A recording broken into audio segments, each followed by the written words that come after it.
अस्सलाम वालेकुम friends, welcome to my YouTube channel. तो आज की इस वीडियो में हम ऑब्जेक्टिव क्वेश्चन कोशिश करेंगे जितने ज़्यादा से ज़्यादा हो सके वो कवर कर लें। सो एनीवे स्टार्ट करते हैं। सबसे पहला ये फर्स्ट चैप्टर के फर्स्ट ऑब्जेक्टिव क्वेश्चन था, ठीक है। मैं इनके फर्स्ट चैप्टर से स्टार्ट है।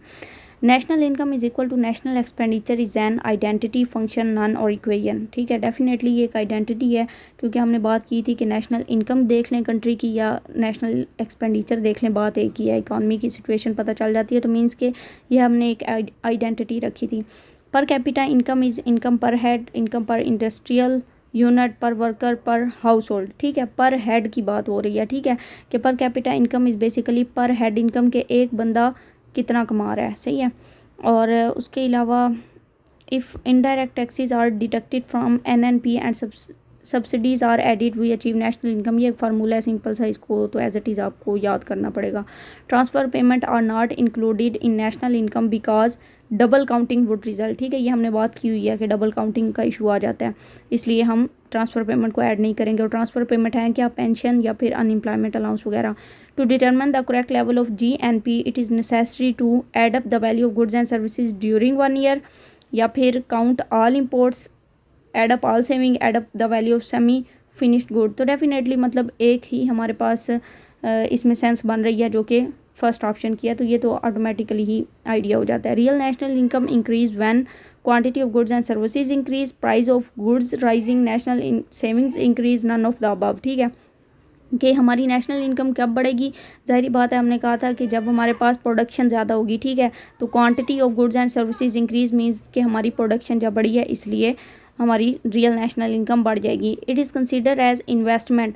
अब इनमें से इन्वेस्टमेंट कौन सी है वो कह रहे हैं, एक तो ओल्ड हाउस परचेज़ करना, या फिर सैलरीज़ कॉलेज की जो प्रोफेसर्स को देते हैं, या फिर A&B, या फिर construction of a house.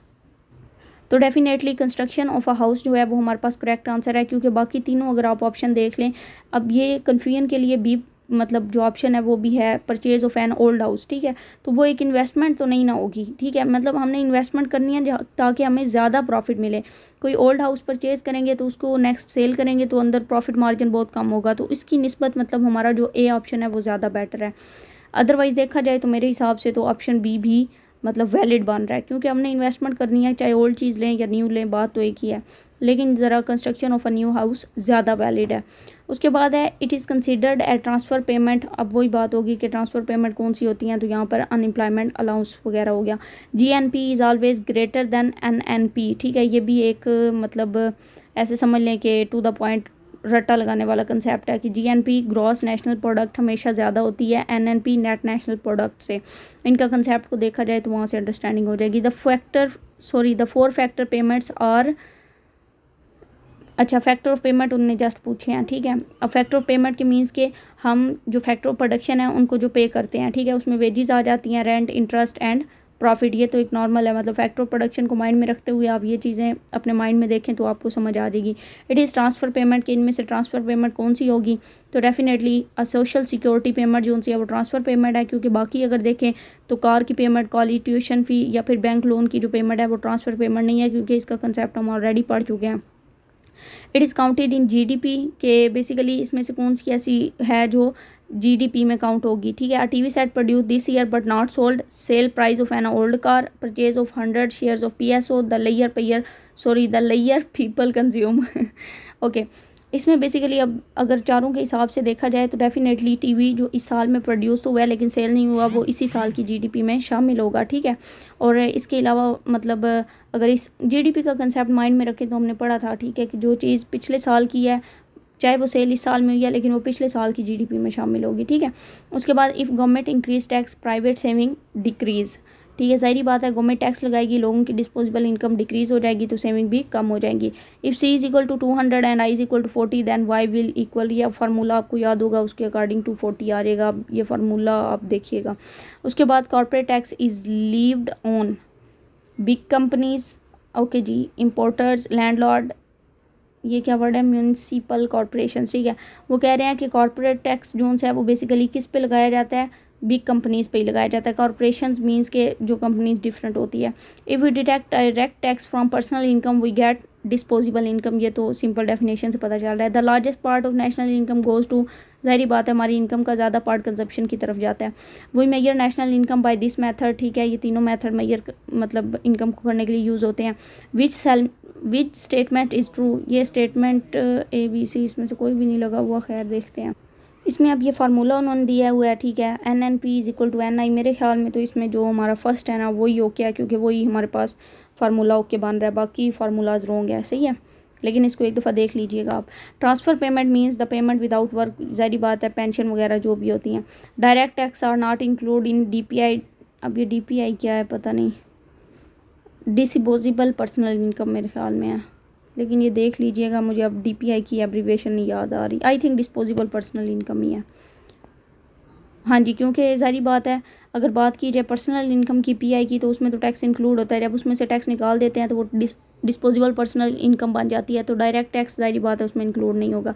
When national income is estimated by expenditure method we include, ज़ाहिर बात है हर किस्म की एक्सपेंडिचर इंक्लूड करेंगे। विच स्टेटमेंट इज़ ट्रू, इसमें भी ज़ाहिर बात है पहला हमारे पास ओके बन रहा है, क्योंकि वो ऊपर आइडेंटिटी की बात हम ऑलरेडी कर चुके हैं। विच स्टेटमेंट इज़ ट्रू, इसमें भी आपको फार्मूला देखना पड़ेगा, ठीक है, जो जिस फार्मूला की सेंस बन रही है वो ओके होगा, अदरवाइज़ नहीं।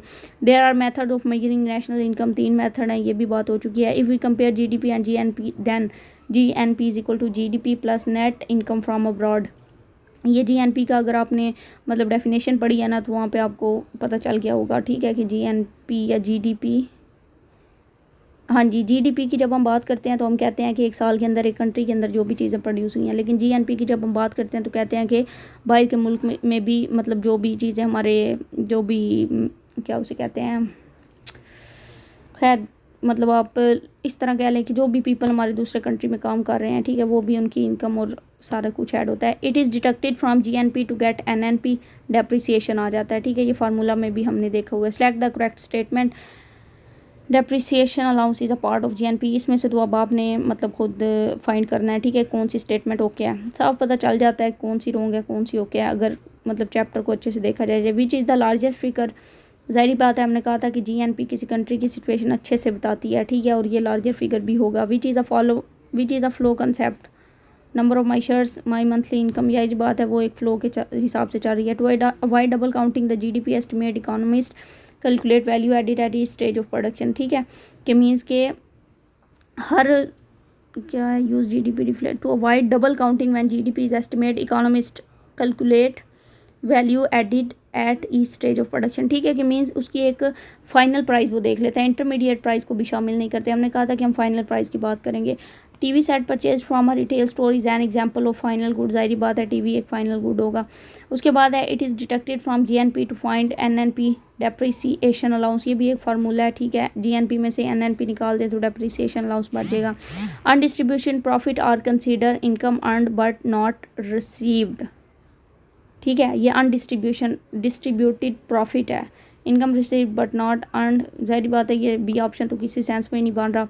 C में भी इनकम अर्नड एंड रिसीव्ड, ये भी नहीं बन रहा, ठीक है, ये तो इक्वल डिस्ट्रीब्यूशन होगी। D वैसे नहीं बन रहा, तो A ऑटोमेटिकली है कि इनकम हमने जो अर्न किया लेकिन हमें रिसीव नहीं होगी, वो डिस्ट्रीब्यूटेड प्रॉफिट है, ठीक है। उसके बाद हमारे पास सॉल्व कंट्री नेशनल इनकम में 400 billion rupees, okay fine. Personal income disposable income, ये जस्ट अब आपको मतलब पर्सनल इनकम और डिस्पोजेबल पर्सनल इनकम का फार्मूला होगा तो इजीली फाइंड आउट कर लेंगे। What these abbreviation stand for GDP NI DPI, ठीक है, ये एब्रीवेशन आपने याद रखनी है, सही है। GDP national income, disposable personal income net national product, GNP वही और वो आगे वही आ जाता है। और तो खैर सेट 2 भी है, कितने MCQs हैं इसके, अच्छा बड़े ज़्यादा वैसे MCQs हैं, मुझे तो लगता था शायद ये ऑब्जेक्टिव बस थोड़ा बहुत ही है। चलें देख लेते हैं, फिर मेरा दिल है डेली के एक चैप्टर की कर लें तो ज़्यादा बेस्ट है, वरना मैंने सोचा था जल्दी जल्दी में हो जाएंगे तीनों चैप्टर या चारों। चलें ये सेट 2 देख लेते हैं। Select the correct answer, a country is poor if it has less production of goods per capita, ज़ाहिर बात है अगर तीनों मतलब MCQs जोन्स है ना यहाँ पे तो टू द पॉइंट दिए हुए हैं, ठीक है, कि जो स्ट्रेट फॉरवर्ड बात बन रही है वो ट्रू होगी, अदरवाइज़ तो उन्होंने मतलब साथ में खिचड़ी बनाई हुई है। A country is poor if it has less GNP per capita, ऊपर हमने बात कर ली है, ठीक है, कि प्रोडक्शन कम हो जाती है, ये GNP कम हो जाती है। उसके बाद है अब देखिए बात उन्होंने एक ही पूछी है, ठीक है, कि कंट्री पुअर होता है जब, लेकिन वही बात है नीचे उन्होंने production of less goods per capita की बात नहीं की बल्कि लेस जीएनपी पर कैपिटा की बात कर दी है। ठीक है, तो थोड़ा सा इस तरह मतलब आपने दिमाग चलाना है। इट इज़ ट्रांसफ़र पेमेंट, ज़ाहिर बात है pension, they have a functional relationship, consumption और नेशनल इनकम का ज़ाहिर बात है रिलेशनशिप है, इस तरह मतलब सेविंग्स का इन्वेस्टमेंट के साथ मोस्टली हो जाता है। ठीक है, तो कंजप्शन और नेशनल इनकम हो गया। This is not a method to measure national income, बाकी तीनों मेथड आपको पता है कि हैं, चौथे वाला नहीं है। उसके बाद gross national product include GNP में क्या लोन्स वगैरह या मतलब ये चीज़ें इंक्लूड होती हैं नहीं होती। ठीक है, इसकी डेफिनेशन पढ़ चुके हैं। मैक्रो इकनॉमिक्स एग्रीगेट लेवल की बात करती है, इकनॉमिक एक्टिविटी, ठीक है, ये भी हम पढ़ चुके हैं। Which of the following is not macro economic concept, ज़ाहिर बात है इन्फ्लेशन की मैक्रो में बात करते हैं, अनएम्प्लॉयमेंट की, आउटपुट की बात करते हैं, लेकिन वेजेस इसको हम माइक्रो इकनॉमिक्स में कंसीडर करते हैं। उसके बाद है close economy is best describes as one in which no international trade. ठीक है, क्लोज इकानमी वो होती हैं जिसमें इंटरनेशनल ट्रेड नहीं होती, और ओपन इकानमी वो होती है जिसमें एक्सपोर्ट इंपोर्ट मीन्स के इंटरनेशनल ट्रेड होती है। इन इकानमीज वन और more person living in a joint family are called household definitely. उसके बाद the largest type of income in the Pakistan is, ज़्यादातर इनकम कौन सी होती है, कॉर्पोरेट की नहीं, प्रोपराइटर्स की। रेंटल इनकम बहुत कम होती है, बल्कि लोग जो एम्प्लॉय हैं मोस्टली वो ही काम करते हैं, उनका इतना बिजनेस नहीं होता, और या फिर मतलब ऐसे सेटअप। ओपन इकानमी हम बात कर चुके हैं, तो ये जिसमें आपका अदर इकानमी के साथ इंटरेक्शन होता है। Total value all final goods हैं, ये डेफिनेशन आ गई जीडीपी की। अच्छा, इसको ना मैं जल्दी इसलिए कर रही हूँ क्योंकि ये चीज़ें मतलब ऑलरेडी डिस्कस की हुई हैं। ठीक है, इसको जस्ट क्लियर करना है। Which measure has the larger value, ज़ाहिर बात है जीएनपी की हमने कहा था कि ज़्यादा बेस्ट है। पर्सनल इनकम में से इंक्लूड मतलब उसमें टैक्स इंक्लूड होता है, जब टैक्स माइनस कर देते हैं तो डिस्पोजेबल इनकम आ जाती है। पर्सनल इनकम में ट्रांसफ़र पेमेंट भी शामिल होती हैं। उसके बाद सेविंग अगर इन्वेस्टमेंट से बढ़ जाती है तो नेशनल इनकम फॉल हो जाती है। क्यों? क्योंकि हमारे पास अमाउंट जो है वो सेविंग में चली गई है, प्रोडक्शन नहीं हो गया, इन्वेस्टमेंट नहीं हो रही। If included national income will be over estimated transfer payment. ठीक है, national income will be over estimated, if you include it national income will be over estimated, कि मतलब कौन सी मतलब इन चारों में से ऐसी चीज़ है जिसको हम इंक्लूड करेंगे तो नेशनल इनकम हमारी आवर एस्टिमेट हो जाएगी। तो ज़ाहिर बात है इसमें ट्रांसफ़र पेमेंट की बात की गई है, क्योंकि उसमें वर्कर कोई वर्क नहीं कर रहा। ठीक है, लेकिन फिर भी उसको हमें पेमेंट करनी पड़ रही है। It is avoided that to make correct estimate of national income,